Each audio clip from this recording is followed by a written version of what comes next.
स्वागत है आप सभी का एक बार फिर से। और आज हम देखने जा रहे हैं विश्व प्रादेशिक भूगोल से संबंधित बीए पार्ट थर्ड ईयर के 2024 से संबंधित ये पेपर है, पुराना पेपर था।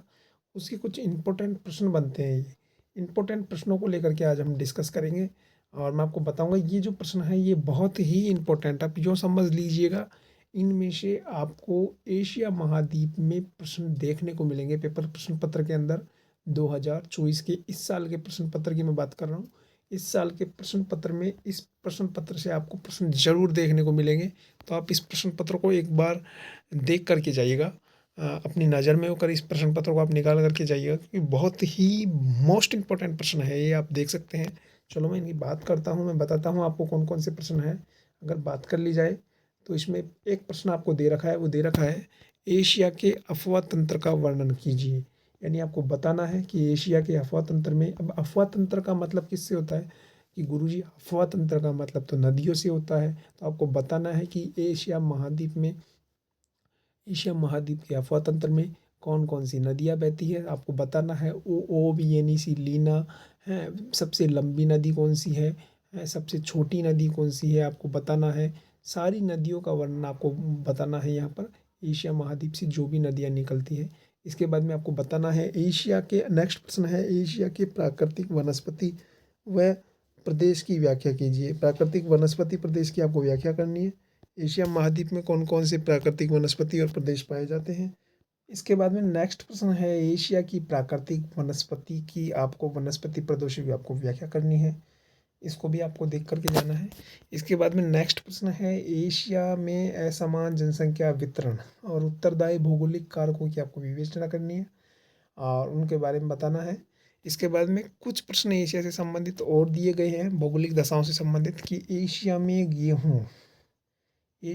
गेहूं के लिए उपयुक्त भौगोलिक दशाएं आपको बतानी है और उनके वितरण का प्रारूप आपको बताना है। इसके बाद में आपको दिया गया है एशिया में मत्स्य उद्योग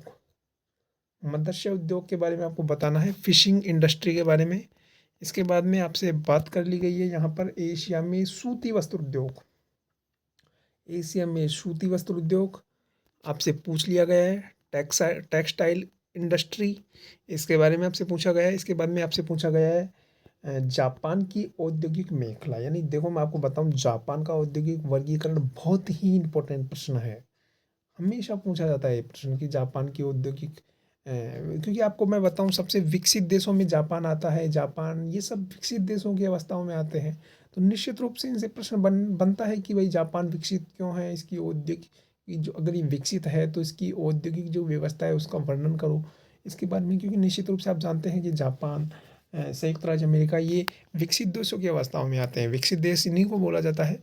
तो इसी कारण इनके बारे में प्रश्न बनता है। और इसके बाद में नेक्स्ट प्रश्न है चीन को प्राकृतिक प्रदेशों में विभक्त कीजिए। आपको बताना है चीन को प्राकृतिक प्रदेशों में विभक्त करना है आपको, और फिर उसके बारे में दो का उनमें से आपको वर्णन करना है। और आपको मैंने बताया था इंडोनेशिया की कृषि और इराक के प्राकृतिक प्रदेश।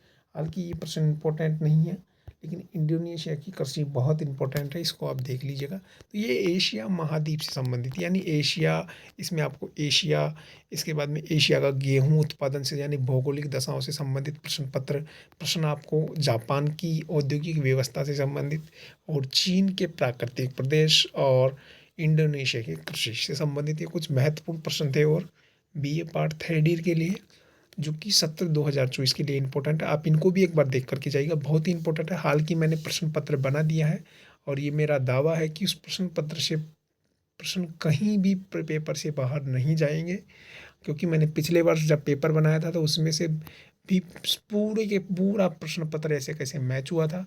जब आप पेपर देने जाएं तो आप आकर के मुझे रिव्यू ज़रूर दीजिएगा कि कितने प्रश्न पेपर में से मैच हुए हैं। उसके बाद में मैं पेपर का सोल्व आउट आपके सामने लेकर के आऊँगा, और जब तक के लिए मुझे दीजिए इजाज़त। नमस्कार।